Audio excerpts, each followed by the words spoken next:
Okay, we are now recording.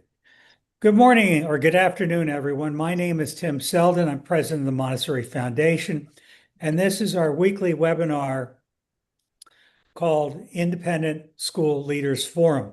It's sponsored by the Montessori Foundation, but we speak more than Montessori. We speak public, private, charter, alternative, free school, unschool, you name it, homeschool. Um, Within Montessori, we speak AMI, we speak AMS, we speak IMC, we speak MEPI, International Organization of Montessori Chipmunks, we don't care. And with me is my incredibly talented co-host, Dr. Lindsay Pollock, the provost of Sarasota University, the world's first accredited Montessori university offering bachelor's, master's, and doctoral programs in Montessori education. Hi, Thank Lindsay. you, Tim. That's so kind of you. Thank you. I'm delighted to be here with you today. Just remind everyone, this is intended to be a conversation.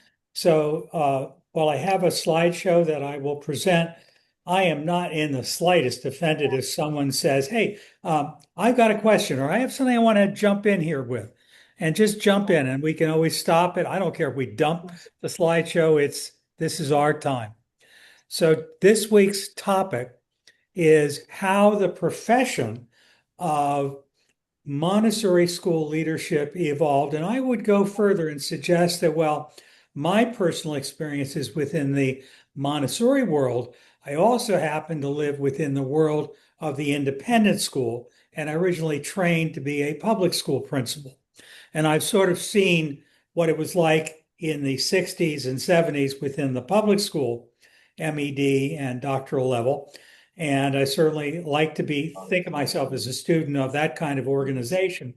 But I also watch the professionalization of the Montessori school leadership community at the public, the private, the charter, the for-profit, the nonprofit, the big, the small, the infant, toddler, the early childhood, the elementary, the middle school, and the secondary, the big and the small. I've seen it all. And that's what we want to share today is sort of what my personal experience was, what I witnessed in my lifetime, and what I know about. And I'm sure there are other things that I don't know about. So please feel free to jump in with things that I may not mention. But that's what we're talking about is the idea that over the last 50 years, we have developed a profession of independent school leadership. And within the Montessori community, we not only have a profession and a body of knowledge and practice, we actually now have certifications, diplomas, degrees, all sorts of different ways of becoming an officially acknowledged expert or professional in Montessori school leadership. So we are delighted to have you all with us today on this holiday day. I mean, some people are already on holiday. Some people aren't going to take a holiday until tomorrow or the next day, but whatever it is, if you're in the United States, this is 250 years of typical American craziness and, whatever your politics, this is certainly a day worth recognizing anywheres in the world. Um, so without any further ado, let me just ask before I start showing a slideshow, does anyone have anything that you want to ask or share before we get started? Because it is supposed to be a conversation.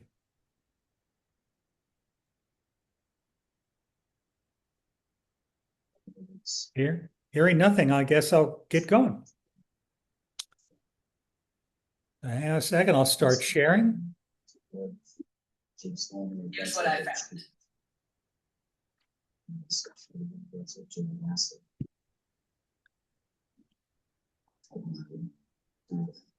And if you could, mute yourself unless you want to speak, okay? That way we don't get any background noise.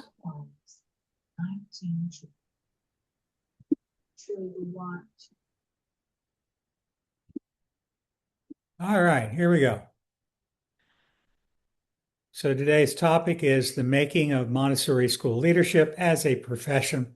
And it's from my experience, originally what we saw is founder-led schools to a modern profession of educational, cultural, and business stewardship. Now, I happen to be very fond of the founder-run school. I must admit that. There's something about the difference between a hired professional steward of a school who works for a board versus someone who built that school either alone or with partners to create it and acts, as if it's a labor of love, a work of art that they're contributing to the world. That is what my mother did. I certainly took on that role for many, many decades. I happen to love it, but I also acknowledge there are all kinds of people out there in the world. There's all kinds of schools, independent and public and charter and Montessori, which can be all three. So this conversation, in my opinion, matters because the profession of Montessori and independent schools, we are running institutions that are increasingly regulated, that are increasingly navigating troubled waters with the changing demographics in the United States and abroad.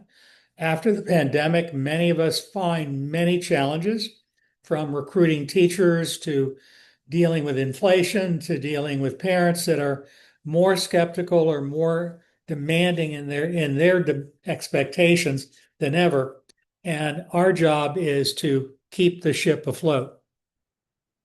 So teachers need support, but schools also need standards, accountability, and sustainable systems. And I think that's important because from my experience, in my conversations that I hear around the Montessori world today, not so much in the independent school community, but the Montessori schools particularly, the perception is what they call steward leadership or servant leadership.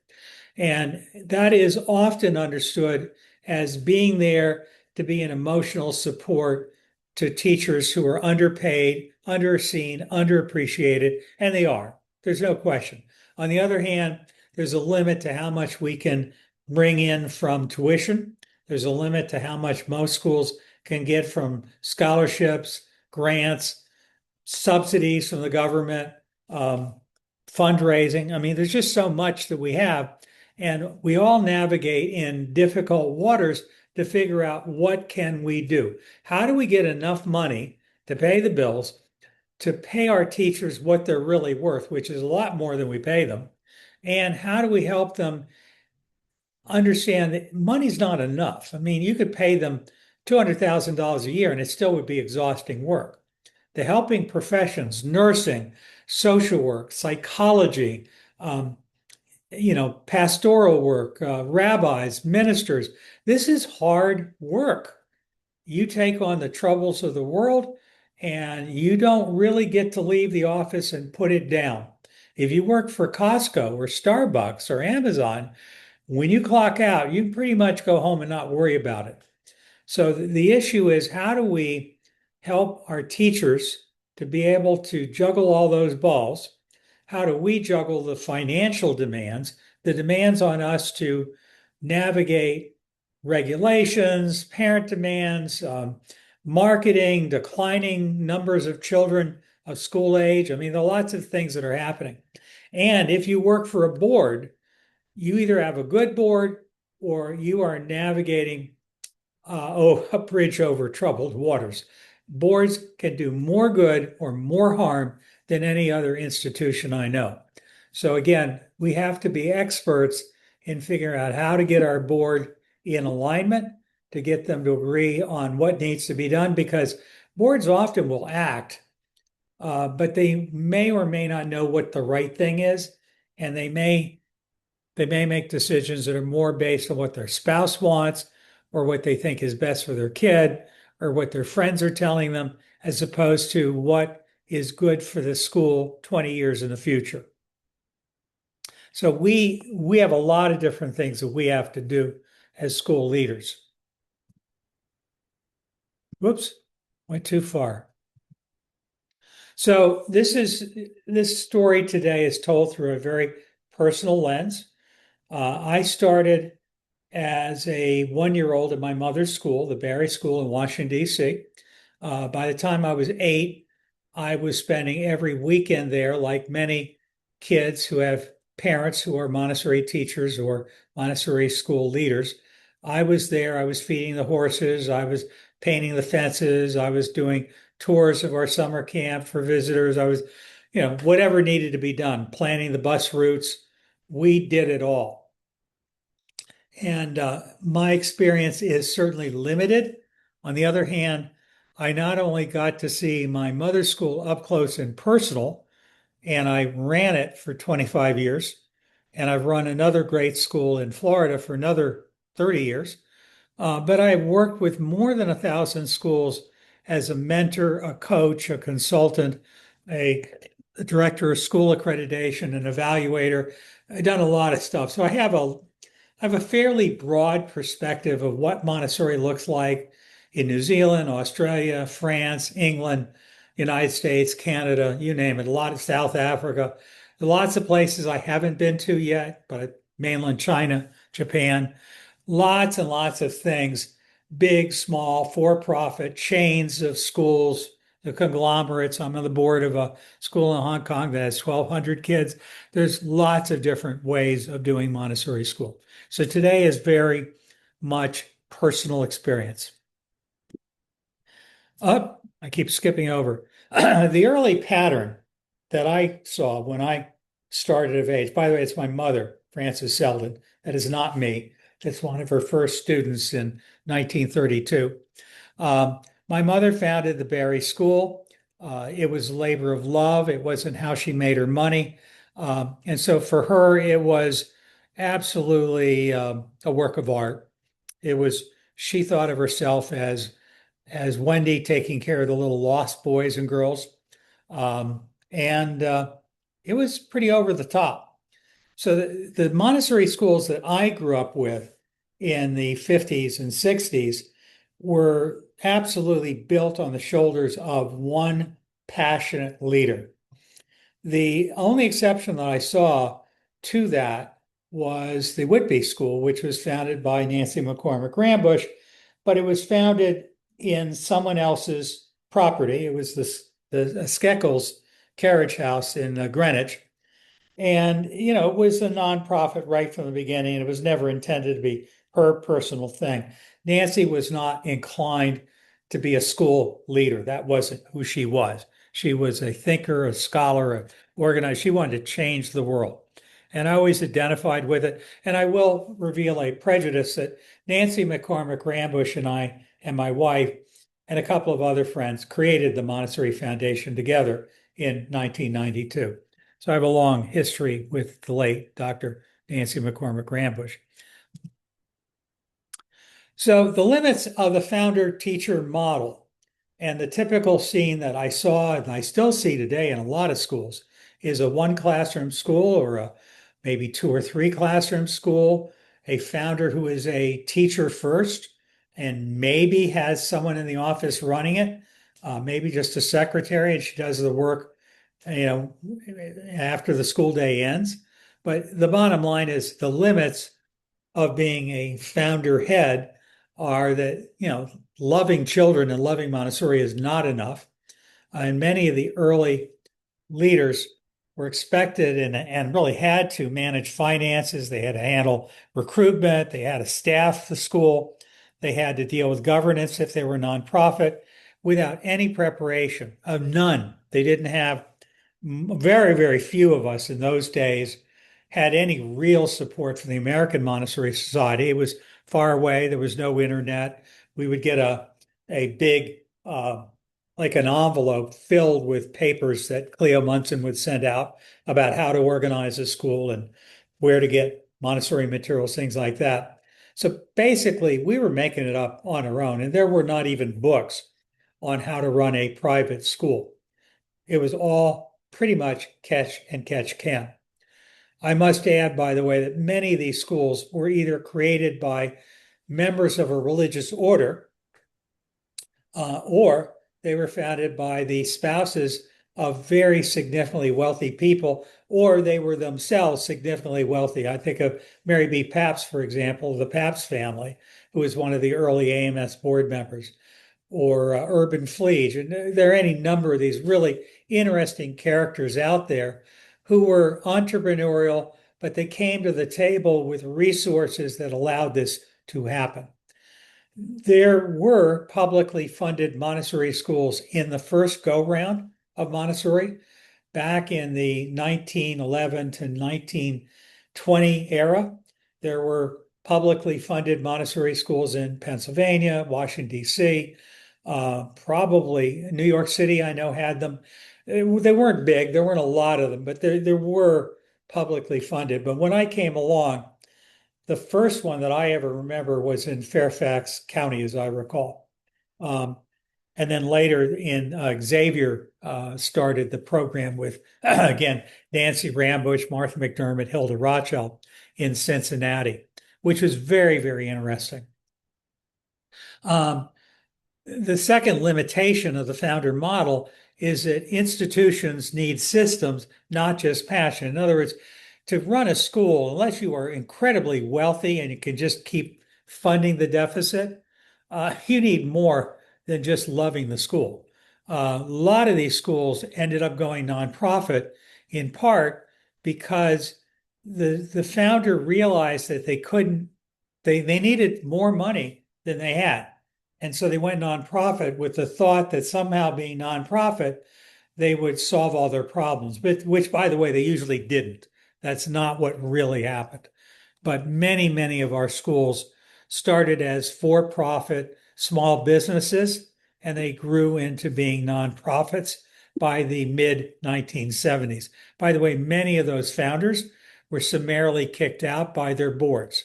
They got tired of, the head of school thought she was still the owner. And so the boards made it clear to them that they were no longer needed.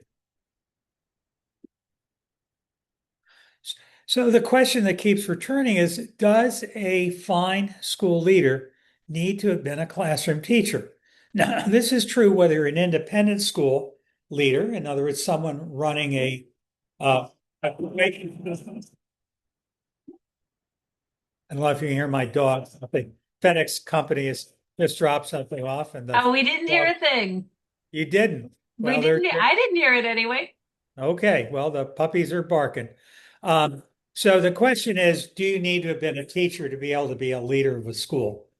And, again, there's no question that classroom experience matters, but it's not the whole answer because many, many people, I think of Dr. John Moncure, who was an Army officer teaching at the National War College.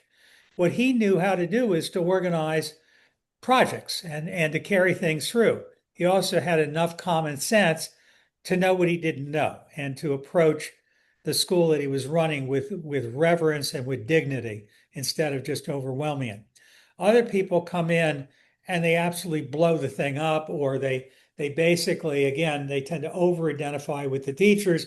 And it's just very, very complicated stuff.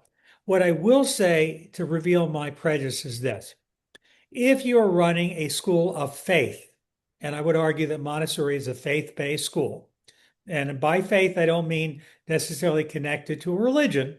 Montessori is a tribe. There are many, many subdivisions within the tribe, but it's really tough to run a Montessori school if you are not of the faith. Now, by that, I don't mean you have to have been a Montessori kid or you have to have been a Montessori teacher, but you have to be absolutely committed to Montessori. And you have to be committed to, one, doing no harm, and two, learning what you don't know. And Lindsay, I'm going to invite you to jump in here because I grew up in Montessori. I was a Montessori teacher when my mom died.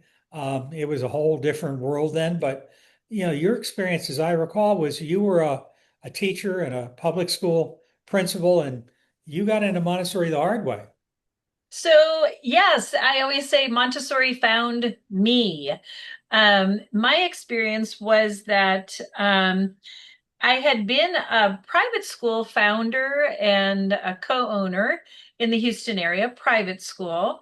And we built that school on the constructivist theories of hands-on learning. Now, it wasn't Montessori, but we were deeply embedded in Piagetian um, theory and pedagogy and looking at the whole child. I mean, so funny that years later, I found myself in Montessori. But to go back, I had always been very much aligned to hands-on learning, honoring the child, honoring the whole child, and also being a school social worker, I think helped me in my journey to Montessori. But fast forward, I became a public school teacher and then public school administrator when the Houston Independent School District um, assigned me to Garden Oaks, which was at the time a traditional school with a very small parent-led um, Montessori program that existed at that school. And that's a whole nother story in itself. And at the time, the parents insisted that one of the things that I really needed to do was to get my Montessori administrator credential, which was brand new at the time. Even some people in the Montessori community said, there's no such thing as a Montessori administrator credential. What are you talking about? And so I enrolled in the Houston Montessori Center. I think I was in the second cohort of their administrator training that they offered, their administrator credential. Um, and I resisted a bit in that recommendation because I thought, I've got all these years of leadership, of understanding. I'm a constructivist, I'm aligned. And I'm eternally grateful to those parents who really encouraged and pushed and insisted that I go ahead and pursue a Montessori administrator credential. Could I have done it without the credential? Sure. Was I more confident and more effective with the credential? For me, the answer was yes. I needed that background, that knowledge, the information that I received from that training, that credential, made me a stronger Montessori leader. So I think every person's journey is different. And as you said earlier, Tim, an effective leader in any school, in my opinion, is able to recognize opportunities for learning and potential areas for personal growth.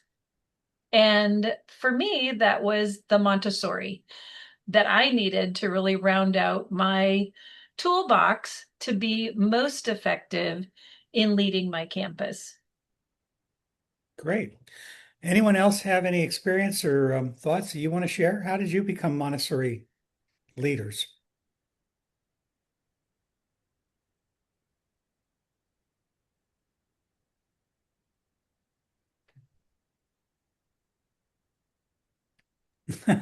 Looks like maybe Lisa, do you have a comment about how you became a Montessori leader or a school leader? Sure. Sorry I'm late. I was helping my mom with something. I lost track of time. Glad you're here. So my mom is actually how I became how I came into Montessori, and then I absolutely accidentally became a leader. My mom worked in the field of dyslexia and worked at the Genesee School in Baltimore from the time I was 11 on. And around 8, I had decided I wanted to be a teacher. So I cut my teeth at her school. We'd go in the summer and, all those times. So I cut my teeth there, and then I studied elementary ed in college. And one of my last courses in elementary was with the head of the department. He said, "You'll hit 70% of the kids." And I said, so we set office hours. And I said, I want to know how to hit all of them. And he said, "You can't." And I said, "Well, I've seen it." And we sort of had a little back and forth. And then I decided I was not going to pay to student teach, and I didn't want to teach in public school. So I would finish a different route. And in the meantime, I found Montessori. And I went into Montessori, and the head of the school said, tell me your philosophy for education. And I told her what I had seen and said, I don't know a lot about Montessori. It's not in any of my books. I answered a newspaper ad. That's how long ago it was. And she said, here's what Montessori is. And I said, that's it. And haven't really looked back since. And then when I got an offer to head up first grade at a school for kids with dyslexia, there was a different school that was expanding. And I also had parents come to my co-founder and I and say, you know, we'd really love for you to start a school. And we ended up starting a school. We were just going to do one primary classroom. And then we expanded up and ended up through middle school and then expanded down and took 2-year-olds. And, you know, I wouldn't trade it for anything. When she retired, I decided whether or not to take it on my own or do something else.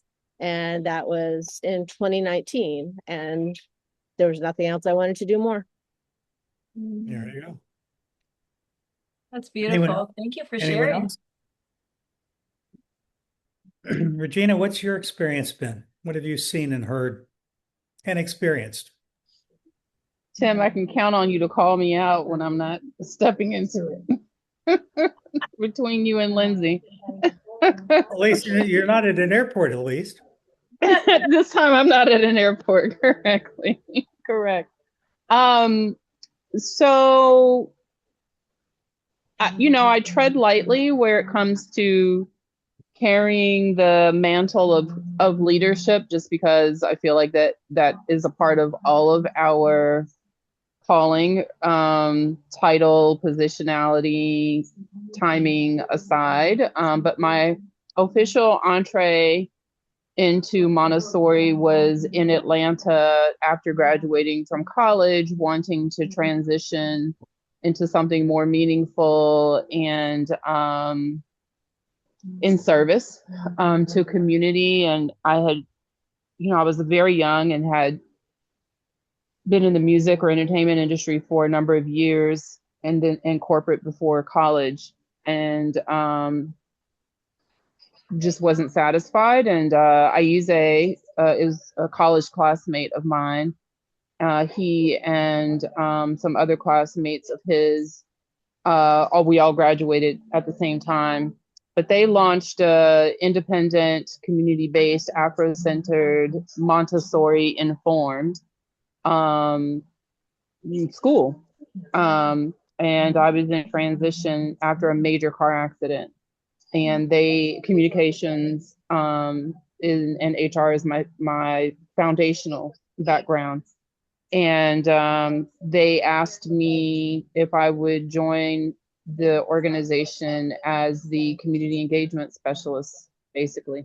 So that was family engagement and such. And Aize's approach as the founding executive director of that school was that regardless of your position, everyone got orientation to Montessori as a practice and pedagogy, and everyone spent time in the classroom, on the floor, with the materials, engaged with the young people. And I really appreciate that, because my ethos is very much the hands-on learning and being a part of it. And that's been a practice that I've encouraged and implemented when I've been in a position of head of school or program development, or the range of titles.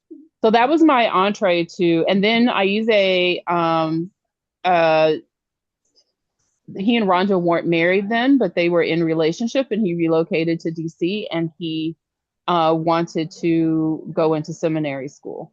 So they asked me to then become the interim executive director. And so that was my first, when we think of leadership capacities, that's what it was. And leaning heavily into I'm very logistical, and project management is now formally a part of my landscape, and as well as relationships and community building and equity and such. And so that has carried through in my educational trajectory. I've worked with nonprofits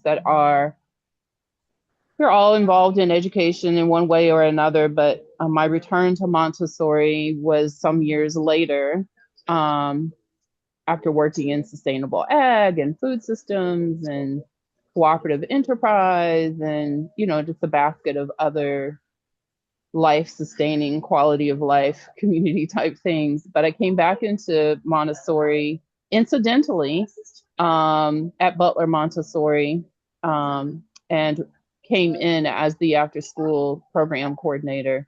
And then in my 5 years of being there, between then Laura and Rilla, who I became really close friends with, and colleagues at the time, they were always, don't you want to be back in the classroom? And it's like,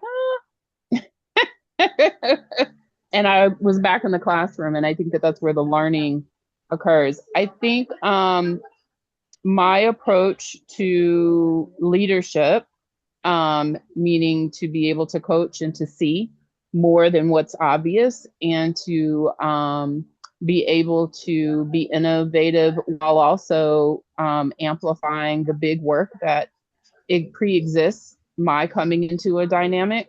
I think that those are skills that are essential. I loved how you said it, Tim, of being able to be constantly learning and refining and being available, to that. There is no, like parenting or like really living this life, there is no one set formula or just a given handbook. And while we have some fundamental tenets and ideals and even practices and processes that,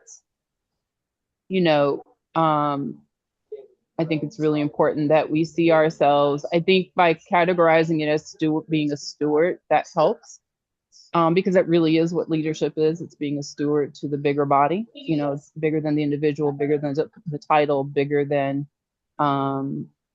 even getting tuition met, are good qualities. But I think I find myself being called into these, quote, leadership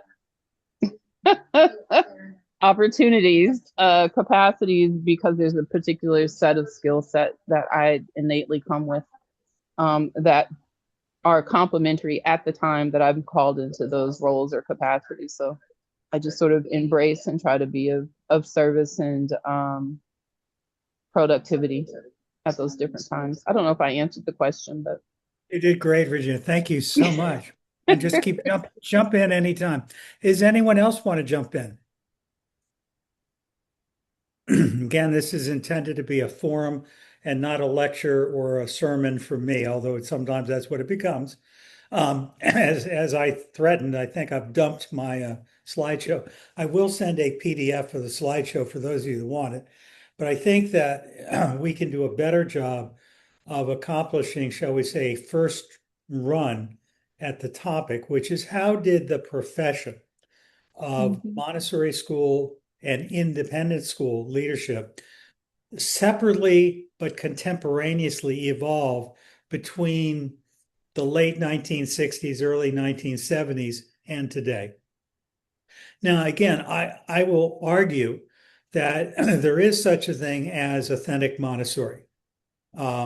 I've had a number of arguments with former fellow AMS board members about this. There is no such thing as authentic Montessori. I would argue that what made Maria Montessori famous is what Maria Montessori actually wrote, said, and did. And while that did not spring full-blown, like Athena from the mind of Zeus, I mean, it evolved. And it didn't evolve from nothing. It was built on the shoulders of people that came before her, and it continued to evolve throughout her lifetime. And other people have continued to take it further. However, there is a legacy, and I think it's very, very important when we think about a profession that we understand it on many, many levels. One level is philosophically, and that's where we tend to see the most variation. For example, the contemporaneous emphasis on equity is an emphasis that did not really exist that much in the 1960s. There, the revolution was the way of working with children. Another change is the idea of partnership, the idea of trying to get parents and teachers and children to the table as equals instead of a hierarchical model of governance and leadership. which we're still struggling with today.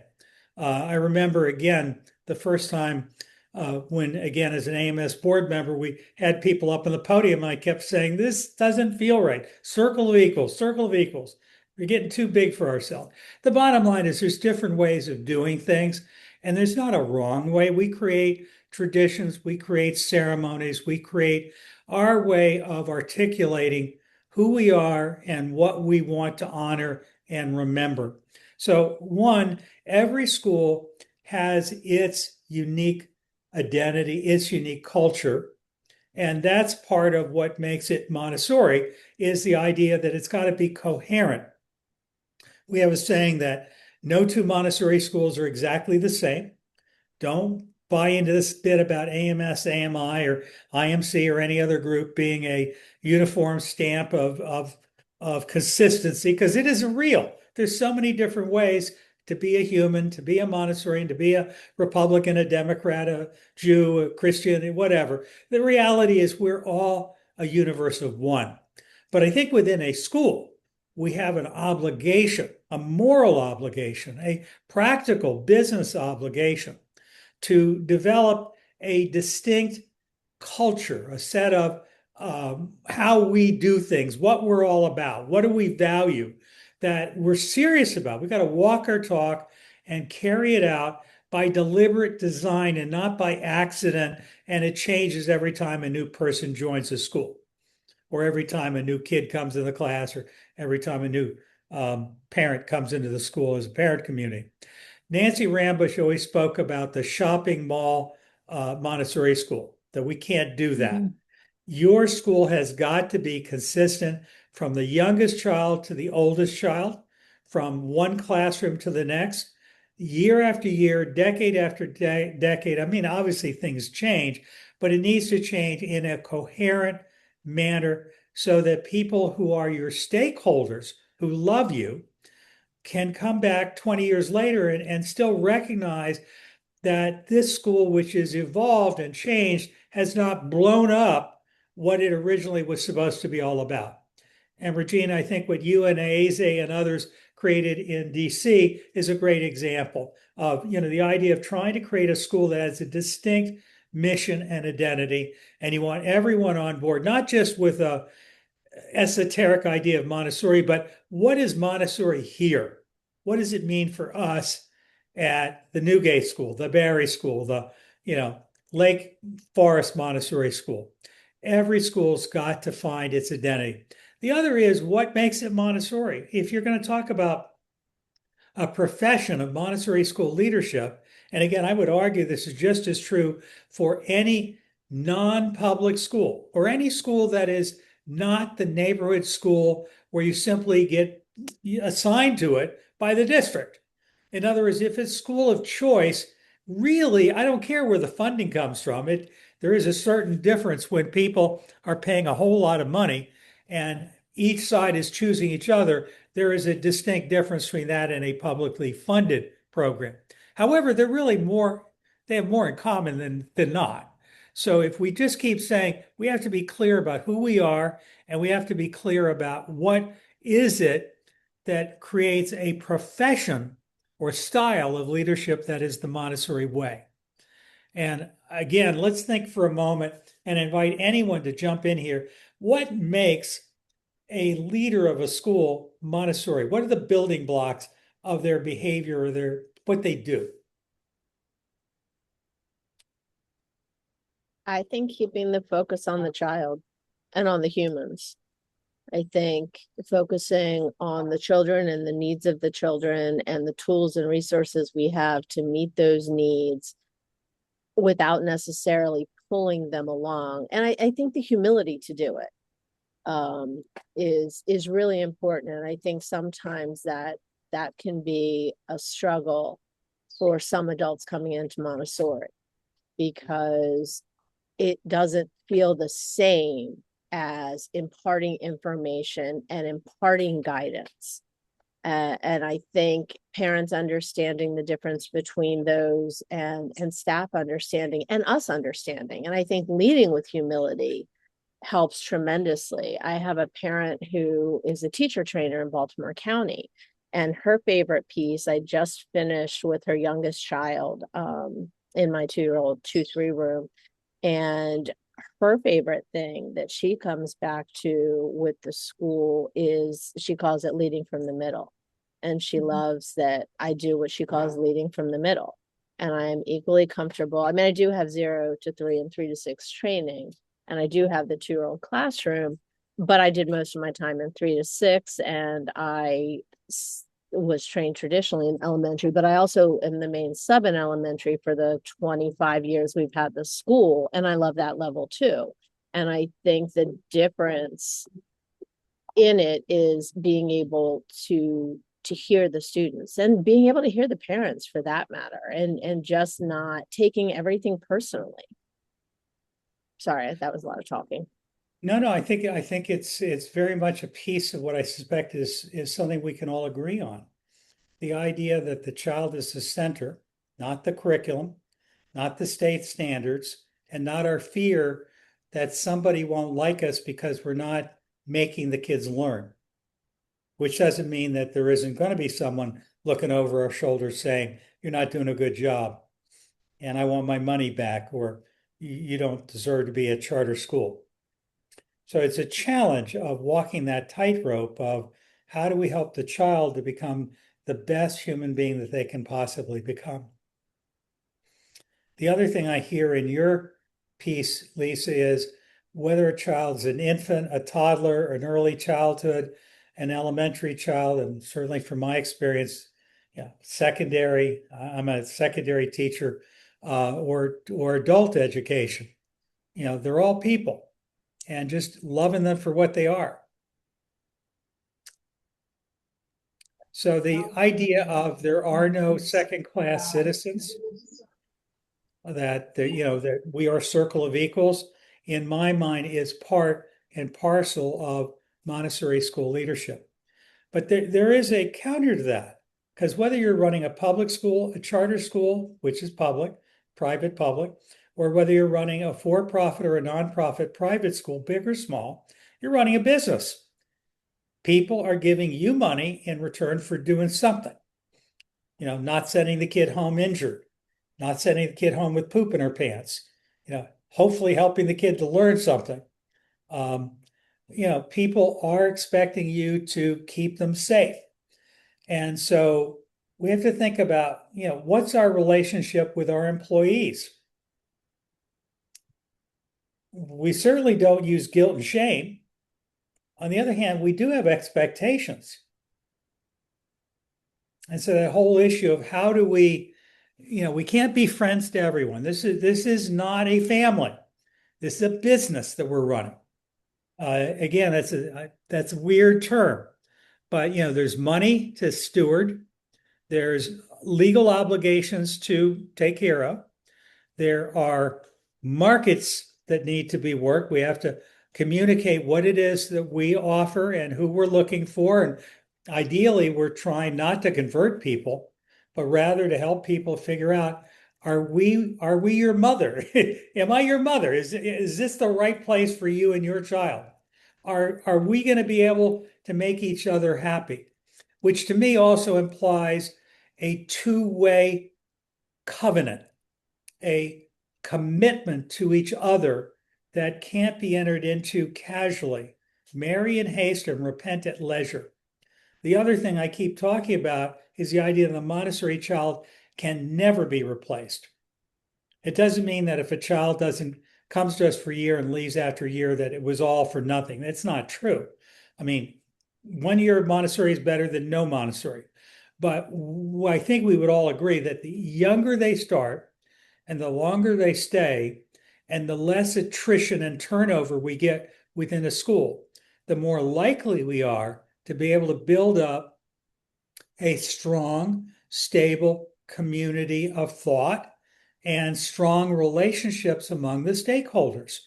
And we really want to do that in a way that makes people feel honored and seen and heard, and gives them a sense of joy. I mean, I think joy is a big part of this, isn't it?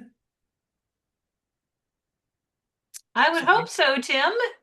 We've actually had guests on previously. Rich Menlo from Joy Inc. Talked to us about the importance of infusing joy in our work. And if we're not feeling joy going to work, well, maybe not every day, but overall, overarching, if our work is not bringing us joy, it's time to re-examine what we're doing. Well, I think the other side is, if you really go back to Maria Montessori, we keep saying she was a doctor. We've got to remember she was a doctor. She had a degree in general medical studies, but she was a psychiatrist. She was an anthropologist. She was involved with what we now call brain research and brain injury and the dealing, supporting children who are neuroatypical. But she also was very, very concerned about human rights, human dignity, the unseen population, the women, the children of color, the children of poverty, just the idea of a child. Treating a child like a dumb blonde is an insult. So the idea of creating that circle of lifting up is a big part of what we mean by Montessori, but it also goes further, which is where we get into the cosmic curriculum and the great lessons, the idea of we are here to change the world. We are here to build a better world, a better, more just society, in the sense that we want to stop the cycle of war. We want to build a social network, a structure, so that people don't go hungry in their beds, that people don't die alone, that people are treated with dignity, that everyone has enough to eat. And as we're trying to stop the craziness before it's too late. And that is a big part of what makes us Montessori. It's funny. I get asked a lot with the 2-year-old classroom, how are they so settled? How are they? I don't know how they're not fighting. And they don't ask it obviously in the classroom, but that's the gist of it. And every time I explain that the key to it is they know they're heard. We facilitate the communication, especially at the beginning. Like, I'll do both sides of a conversation if I need to. I'm using this now, you're next. And that's close enough for the 2-year-old. But I think what it really comes down to is they feel that their rights are protected, and they know that everyone's rights are protected, and that everyone has a chance to say their feelings. You can want it now. I hear you want it now. You're next. Would you like them to come get you? Yes. Do either of them remember to follow through? Usually not, but sometimes. But it works. And I think it works because they find their own voice and they hear each other's voice. And I think that just makes a huge difference. And honestly, like, I hope with every fiber in my being that translates and grows and extends as they grow.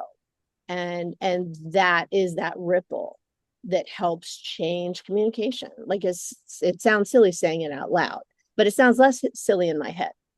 But I think that, learning to hear other people, and without just your interest and your claim on how you feel or what you want, I think that goes a long way in understanding humans and having conversations in a way that doesn't feel threatening.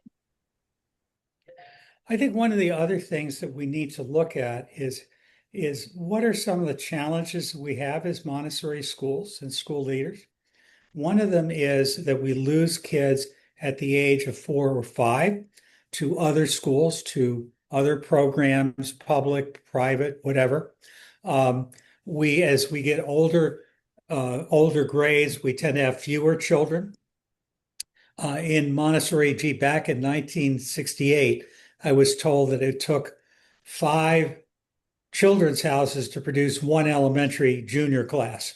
And that idea of the pyramid in a lot of schools, what may not be that extreme, is pretty extreme in most schools.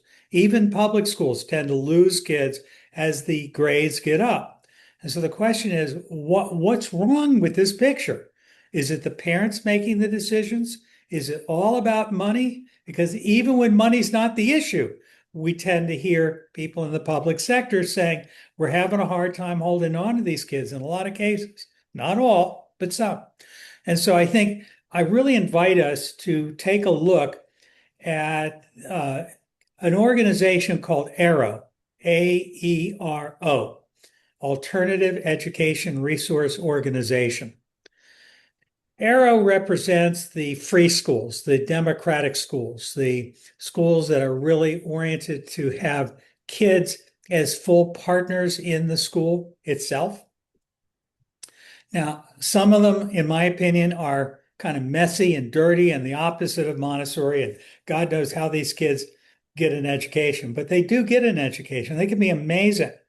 And many of them are therapeutic. They're doing repair work. Kids that have been messed up and are unhappy that come to these schools when they're older. Montessori is preventative. We're doing the exact opposite. We're trying to build this kind of mental health. But here's the thing I want you to understand. An AERO conference is run by children. It is not run by a professional staff. It is run by kids as young as 6 or 7. Generally, it's the teenagers, like you would expect. There are adults around to help, don't get me wrong. It is messier than I would like. I would like to see more of a partnership, but these kids love their schools. You couldn't get their parents to take them out of the school. They would fight tooth and nail to stay in the school. I believe this is one of the missing ingredients in many Montessori schools. We have not made children our true partners. We've done some good things. Certainly Montessori Model UN is an example of a good thing. But wouldn't it be even better if, for example, an AMS or AMI conference was largely run with children, by children, for children, and they weren't just the invited guests to come and perform? The bottom line is, please. Tim, I love where you're going with this thought, and it's occurring to me that it may be the topic of a future conversation that we have. And I'm going to say something that may be heretical in a Montessori community, but it's an argument, a debate that I had throughout my tenure as a Montessori principal. And that is that there seems to be a pervasive attitude that if a child has not been enrolled in an EC Montessori program or EC through lower L, that they can't come in after third grade, for example. And at one point, we had a district policy in Houston ISD that excluded children who didn't have prior Montessori experience. And as a principal, I could override those requests, but every time I did, I had to go through all kinds of hoops to accept that child. And I will tell you, 9 times out of 10, the parents' intuition that their child needed Montessori, a Montessori environment, was spot on. And, case in point, we had a child who joined our community who had been in traditional schooling and really suffered for years in a traditional classroom, but who came to our public Montessori program in middle school and blossomed. She was a completely different child when she left our program after completing our middle school program. And had I only adhered to the district policy, she would have not had that opportunity. And she went on from us then to go into our public Montessori high school. So when we talk about that pyramid, it's of our own doing in many cases. We're excluding children who would do just fine in a Montessori setting, but at somewhere along the way, there's been this decision made that kids who don't have that foundation, who've never seen the Pink Tower, who don't know the golden beads, can't come anymore. And I really have a problem with that from an equity perspective. that we're boxing people out who are yearning for Montessori and who would greatly benefit. Now, are there exceptions? Of course. And does it take a little more work to help kids adapt? I would say sometimes, but not always. So, and would you want an entire classroom of children with no Montessori experience?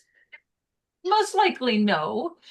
But again, I go back to, is this a hard and fast rule? And have we critically examined this for its impact on communities and on, most importantly, children? Well, I think again, the building blocks are, if you want to almost guarantee success, bring them in as close to birth as you can and have your teachers be superbly trained and really well fed and well rested and happy and do everything right. And you're going to slam dunk it. And what you're pointing out, Lindsay, is Montessori can be used in a lot of ways, one of which is therapeutically, which is what you're talking about. But again, when I think about this, I think about the idea of Montessori schools. Usually the decision would be made either by an individual teacher or by a committee of teachers or by the head of school, or maybe a small committee of a couple of teachers and the head of school. But where do the kids get a vote? At Barry, in my up until 1975, the way it worked when I was a student and when I was a young head of school, every time we hired a new teacher, the kids did most of the vetting, and they were my advisory committee. I certainly listened to what the teachers had to say too, but generally speaking, the meetings were teachers and kids talking honestly together. When we were admitting new kids, everyone had to come and stay with us for a week or 2 weeks. And the kids themselves would sit down after their visit and do a debrief about, did they really feel this was a good match for us? They did a lot of interviewing the kids to ask, why do you think that, after you've been here for a couple of days, why do you think this would be a good fit for you? And do you understand what we expect of you? And we're serious about this. It was like Boys Town. The kids pretty well, we didn't have to keep discipline. They did it. They kept kids in line. They watched it. This is the 70s, days of dope and stuff like that. And I was dealing with adolescents as well as elementary. The bottom line is, again, I think the more kids, the more parents, the more teachers are working in community together, talking together, the more likely you are to get the kind of buy-in you want. Now, there's so much more. And I think what we need is another session that we'll have to schedule in. But I think what I'd like to do in session 2 is continue to talk about the building blocks of what makes Montessori school leadership what it is, what independent school leadership needs to be in different kinds of schools, because I think a lot of it is awfully similar to what works in a Montessori school really well. But there is difference. There can be real hierarchies and in-groups and out-groups in the independent school world, and that's not exactly what we have in mind. And I think we need to talk about the actual evolution historically of the profession, because originally, who knows how anyone became who they did. I haven't even told my story of how I learned whatever I learned. We all learned in our own way. So I guess that's it for this week. I want to wish everyone a happy 250th anniversary of the founding of the American experiment. It is one of the great dreams of the world. It's not the only dream of the world, but it is our dream, those of us who are in the United States. And I don't think we have any of our international crowd with us today, but whoever you are, wherever you are, I hope that this is a good day for you. I hope that you have a good weekend. And for some of you, we will see you on Tuesday, same time, different channel, for Finding the Perfect Match. And then again, 7 days from today, we will be back. And what's our topic next week, Lindsay? Well, maybe you and I should discuss that, Tim. Let's see, because we might extend this one. I'm looking right now for my spreadsheet. One moment, I can tell you it's coming up. Drum roll. Is it case studies? That was this. I think that's the 16. Let's see. Next week, Tim, next week we have before the first day of school. Do you think we should do part 2 of Montessori leadership next week? Yeah, we haven't said anything about first day of school yet to Mhm. anyone else, just you and I know it. So yeah, All we'll do right. Well, part two next week. let's take up part 2 next week. All right. Goodbye, Tim, everyone. Tim, this is Margaret. What is the thing on Tuesday you're doing? Oh, Margaret, we have 2 It's every fun. week. Oh, I didn't realize that. So it's Um, the only time I can do this is in the summer because I work as a teacher as well as an administrator during the year. So Tuesday at 1 o'clock? 2 o'clock, 1 o'clock Eastern time. And you're on our email list, Margaret. So Yes. just watch on Monday for the invitation for what the topic is on that week. And then Okay. I send out we're live at 15 minutes before the hour. Okay, wonderful. So that Can one, I email you with any questions or comments or anything? absolutely. Perfect, will do. Thank you so Yes. much. I love these. I'm We're so glad. glad you were here. And for everyone here, if you have suggestions, ideas for topics or guest speakers that you would like us to invite, please let us know. And do remember that the recordings we send out to everyone who's registered. It is a registration once, and then you don't have to register again. You just have to click the link, and it'll take you into the meeting. And we send out the recordings by email, and they are also on our YouTube channel. They are not behind a paywall. Anyone can see them anytime. So, Margaret, for those that you would like to see what they're all about, go to YouTube, look up the Montessori Foundation, and you'll see our playlists of the one on Tuesday is called Finding the Perfect Match. It's mostly about recruiting the right families, building community, marketing, advertising, I making need finding that. yeah, lots of stuff. We are essentially a school marketing agency, among other things. So you can find all of that.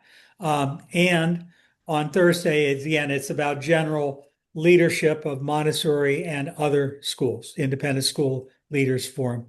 Margaret, I'm glad Wonderful. you Thank you very joined us. much. You're Yeah. welcome, everyone. The link is in the chat right now. If you want to grab it quick Oh, before thank you you. go. Will do. Absolutely. All right. Lisa, always good to see you, my friend. It's great. I'll see you Tuesday. Yeah. And Lindsay, thanks so much for everything. It's always Thank great you, working Tim. with you. Appreciate you. Y'all, Bye-bye. happy 4th of July. Happy Happy 4th of July. Take care. Get out of here. How do I get